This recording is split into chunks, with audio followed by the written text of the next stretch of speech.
Fue una casualidad. El premio fue a una novela, no fue a mí, ni a mi obra, ni al conjunto de mi obra, y desde hacía mucho tiempo yo tenía claro que si quería apostar por la literatura tenía que tomármelo en serio. Habría años difíciles, como ha habido, y habría años con algunos éxitos, como también ha habido. Llevo 17 años en esto y así ha sido. Entonces, quien pierda la cabeza fácilmente no debería iniciarse en esta disciplina. Primero porque exige esfuerzo, constancia, una idea muy clara acerca de qué es uno y qué es el mundo, aunque luego eso oscile, y oscila con la edad, oscila con las emociones, con las experiencias. Y por otro lado porque hay que tener muy claro que dentro del elemento más comercial o más industrial no somos más que proveedores de contenidos, algo que ahora tanto en páginas web como en cualquier medio de comunicación podemos entender fácilmente, pero que hace unos años quizás era más difícil. La creatividad tiene que ver con la expresión generalmente. Hay personas que son creativas al margen de la expresión, pero en casi todos los casos que yo conozco tiene que haber también una comunicación de esa creatividad. En mi caso era bastante obvio que iba a tener que ver con el arte, no sabía muy bien cómo. Durante algunos años pensamos que con la música, que era a lo que en un principio me dediqué, pero me resultaba mucho más sencillo y mucho más inmediato el hecho de escribir. ¿Qué me pasó a mí? Pues como a mucha gente, que lo que te gusta hacer lo haces bien, lo que no te gusta hacer no lo haces, o lo haces de manera más o menos imperfecta. Entonces cuando empecé a plantearme a qué me quería yo dedicar cuando fuera mayor, entonces tenía 16, 14, 15 años, me pareció que eso pasaba por un tema creativo. Lo que no pensaba era que pudiera dedicarme a la literatura tan joven, porque publiqué la primera novela a los 23 años y desde ese momento ya la apuesta fue inmediata. No conocía a nadie, no tenía contactos, no sabía nada de nada, me he estrellado infinidad de veces, pero tenía algo muy claro, que era que yo capacidad de trabajo tenía e historias que contar también tenía, y aposté por eso. Realmente me gustaría ser un poco más romántica y contar las cosas con un poco más de énfasis, pero realmente no fue así. Es decir, fueron unos años en los que yo estuve combinando mis estudios de secundaria con escribir en mis ratos libres y con la música.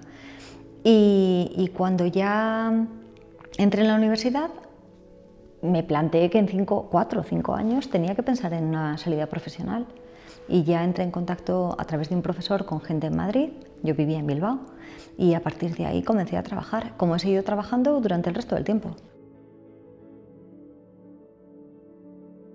En el momento en el que expresas una idea por escrito, en ocasiones, ahora es más complicado, pero cuando yo comencé hace 15 años, 17 años, era más frecuente que te pidieran artículos y que te pidieran que esa opinión se expresara en televisión y en radio, y así fue.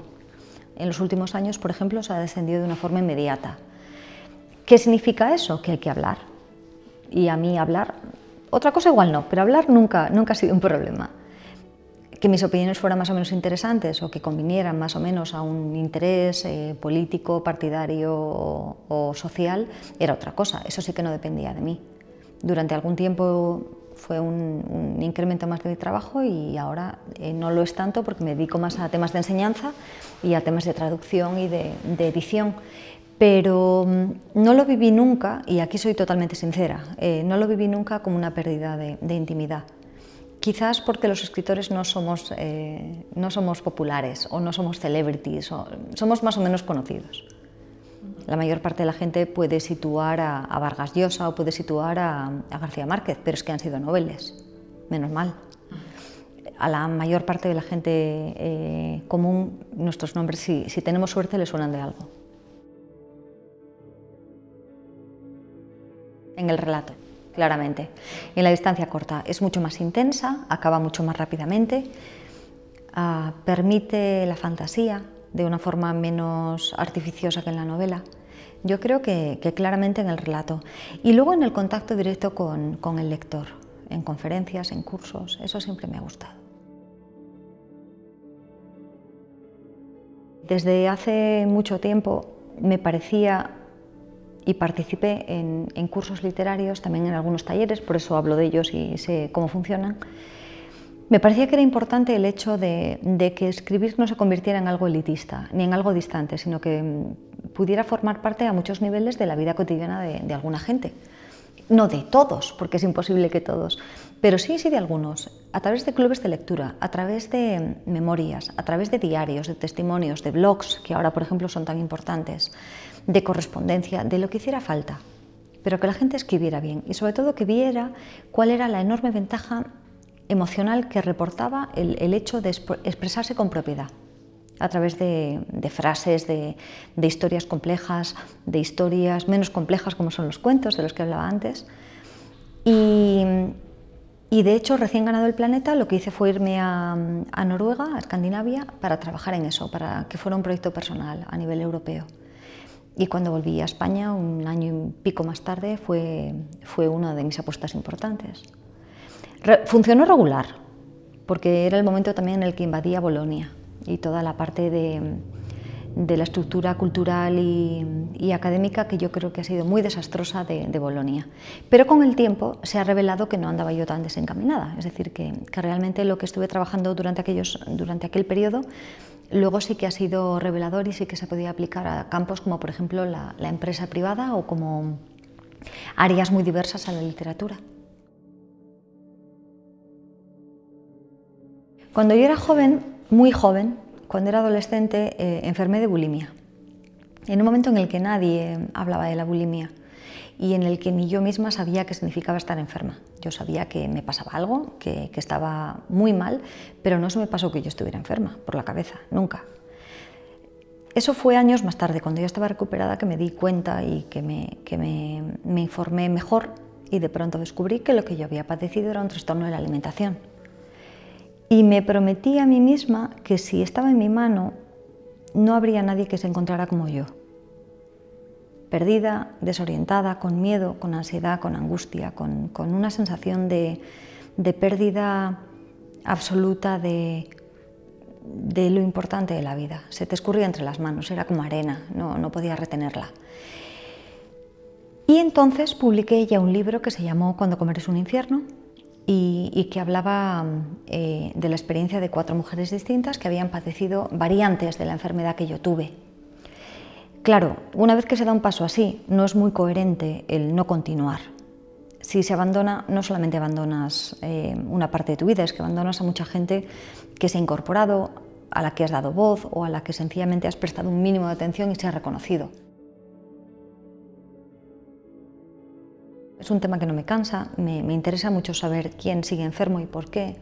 Si va muy paralelo a la idea de sociedad, entonces si la sociedad está enferma hay más gente enferma, de ansiedad, de depresión, de adicciones, de TCAs, trastorno compulsivo de la alimentación o trastorno de la conducta alimentaria, ¿no? Entonces, han pasado muchos años desde ese primer libro, yo he continuado trabajando en ello, he continuado vinculada tanto a asociaciones como a enfermos como a especialistas, psiquiatras, psicólogos, nutricionistas, investigadores, enfermos, recuperados, bueno, un poco de todo. Y me pareció que era importante el recoger, como hemos hablado antes, de que la sociedad cambiaba y que por lo tanto el escritor tiene que estar en paralelo, adaptándose y cambiando. Me pareció muy importante recoger el testimonio de gente nueva. Gente nueva no implicaba gente más joven, implicaba a veces gente de mi edad, 40 años, 45, 35, que de pronto reconocía tener un problema. Ya no era únicamente la anorexia y la bulimia. Tenía que ver con la ortorexia, con el ser un comedor compulsivo, tenía que ver con no poder controlar impulsos, tenía que ver con la infelicidad, y esa infelicidad se volcaba en el cuerpo y en la comida. Entonces, luego la etiqueta dependía. Hay gente que tiene una enfermedad mental asociada, hay gente que no, hay gente que le acompaña durante muchos años, hay gente que solamente estuvo enferma meses. Pero me parecía muy importante darles voz y continuar hablando de este tema, porque de pronto la obesidad ha copado prácticamente todo el espacio de comunicación. Durante la promoción del libro, incluso con periodistas bien formados o con gente a la que yo respetaba, me di cuenta de hasta qué punto daba por hecho que conocían este tipo de enfermedades mejor de lo que yo pensaba. y se siguen repitiendo tópicos, como por ejemplo, que afecta únicamente a mujeres. No es verdad. Que afecta únicamente a jovencitas. No es verdad. El 90% son personas adultas. Que se quita con 2 bofetadas y un plato de alubias. Que son tonterías. Que tiene que ver únicamente con el cuerpo y con cómo te ves en el espejo. Que cuando tienes una enfermedad así no ves tu imagen real en el espejo. Hay gente que sí, hay gente que no. Y de hecho la mayor parte de la gente sana, sobre todo las mujeres, no se ven en el espejo como son. Tienen una imagen distorsionada. Entonces, bueno, pues había que trabajar en muchos campos y quise volver a ello. Durante los últimos años se ha creído que el hecho de perder peso y sobre todo estar delgado era sinónimo de ser saludable. Y no ha sido así. No ha sido así, no solamente por gente que hacía dietas milagro, que de pronto en 5 o 10 días prometía una serie de resultados, sino también porque el hecho de estar constantemente a dieta es un trastorno en la alimentación, la permarexia. Como he dicho antes, hay mucho que hacer. La dieta ideal tiene que ver con una variedad de alimentación, tiene que ver con el hacer ejercicio y tiene que ver con comer cuando se tiene hambre y dejar de comer cuando se deja de tener hambre. Algo que parece muy sencillo, pero no es así, porque está mezclado con lo que te ponen en el plato desde pequeño, hay que acabarse todo. Con lo que te gusta y lo que no. Con la parte emocional de la comida. No tienes hambre, pero te comes un donut, o coges 2 galletas, o te tomas un café, porque hay que continuar, porque la comida es social también. Cuando se acercan Navidades o se acercan cumpleaños o una serie de celebraciones, por ejemplo, la brújula de la alimentación se vuelve completamente loca. Comemos por comer y comemos porque hay que comer. Entonces, después llega la conclusión lógica. Cuando se ingieren más calorías de las que se deben ingerir, uno engorda. Hay metabolismos que lo hacen más y otros que lo hacen menos. Pero cómo contrarrestar eso tiene mucho más que ver con un equilibrio y con un método más o menos razonable de comer que después con decisiones drásticas. Y hay gente que nunca debería ponerse a dieta. ¿Qué pasa? ¿Se ha convertido en un negocio? La alimentación de lo light, de lo 0,0, de lo sin azúcar, de lo sin grasa, se ha convertido por sí mismo en un negocio que cada vez tiene más cuota de mercado. Y la verdad es que nos hemos acostumbrado a ingerir alimentos medio mágicos porque nos dicen que son medio mágicos. Y eso es importante también. Yo no lo voy a solucionar porque ni soy nutricionista ni tengo potestad para ello, pero el apuntar el poner la lupa acerca de ese tipo de conflictos creo que sí que lo puedo hacer y creo que es válido. Están muy entrelazadas las emociones. Tienen que ver con el prestigio social, qué se come y qué no. Qué se come cuando hay invitados y qué no. Qué se comen los domingos, que era el día grande, y qué no. Los alimentos que no tienen que ver, por ejemplo, con las frutas estacionales, sino con los buñuelos de viento de tal época, los huesos de santo de tal otra, las torrijas de otra, los turrones de otra, tiene que ver con la muestra de afecto. Durante muchísimo tiempo, personas que tenían un bloqueo emocional muy importante se comunicaban con sus hijos a través de la comida, de darles de comer, o con los extraños también. Tiene que ver, ahora mismo, tiene que ver a veces con el aplacar una ansiedad que en los últimos años se ha incrementado y tiene que ver con una necesidad básica. El hambre es algo profundamente desagradable y es algo que si se continúa deja de ser desagradable y te conduce a la muerte. Pero ¿qué ocurre? Hemos aprendido a dominar el hambre, sobre todo las mujeres. Es decir, no es casual el que esta sea una enfermedad de mujeres. La relación íntima y emocional que tenemos las mujeres con la comida, desde el hecho de que somos quienes principalmente la compramos, elaboramos, procesamos, ponemos en la mesa, comemos los huesos, los tendones, los restos, hacemos croquetas, finalmente tiramos o no tiramos lo que hay y bueno, hay mucha gente que se siente culpable cuando tira comida, ¿no? Aunque esté caducada. Ese tipo de relación lo que hace es que muchas veces solventemos problemas que se podían arreglar de otra manera a través de la comida.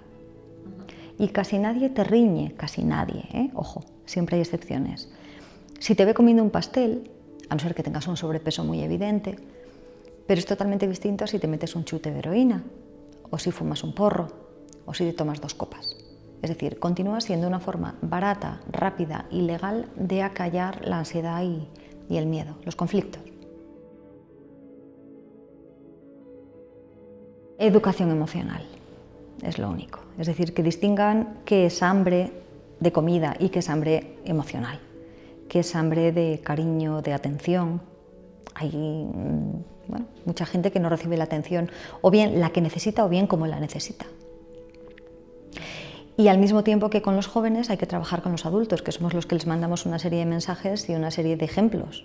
Es decir, no sirve de nada el que le digas, si eres profesora, tutora, médico, me da igual, ¿no?, que hay que comer y que hay que hacer comidas al día equilibradas si tú estás como un palillo y te ven que estás constantemente a dieta.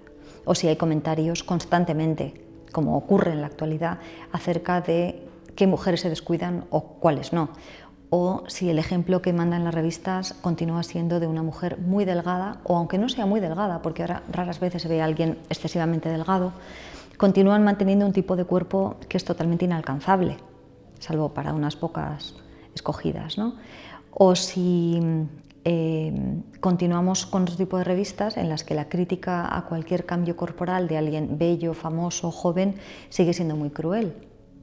Es decir, no podemos ser hipócritas y exigir que los niños y los jóvenes reciban mensajes que no les estamos mandando, y al contrario, que ignoren desde que son muy jovencitos mensajes que están por todas partes y que a los adultos también nos influyen.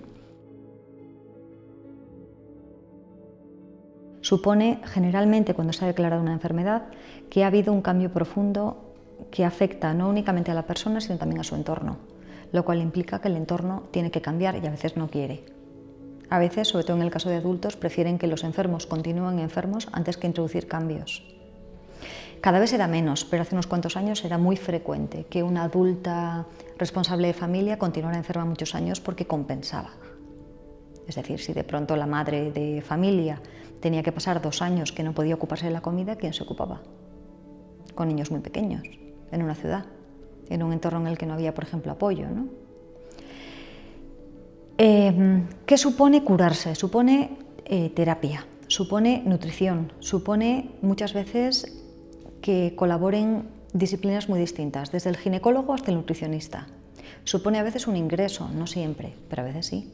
Y supone tomarse esta enfermedad en serio. Exactamente igual que si fuera una diabetes, que esa sí que es crónica, o que si fuera un tumor, que no es crónico. Cuando se ha cronificado la enfermedad, lo que hay que hacer es trabajar para que afecte lo menos posible a la calidad de vida. Son los menos casos. Cuando se ha convertido en una enfermedad que está integrada en la vida, pero que se puede eliminar, lo que hay que hacer es crear un tipo de pautas de alimentación totalmente distintas. La media es difícil de medir. Lo que se calcula es que 2 años no te los quita nadie.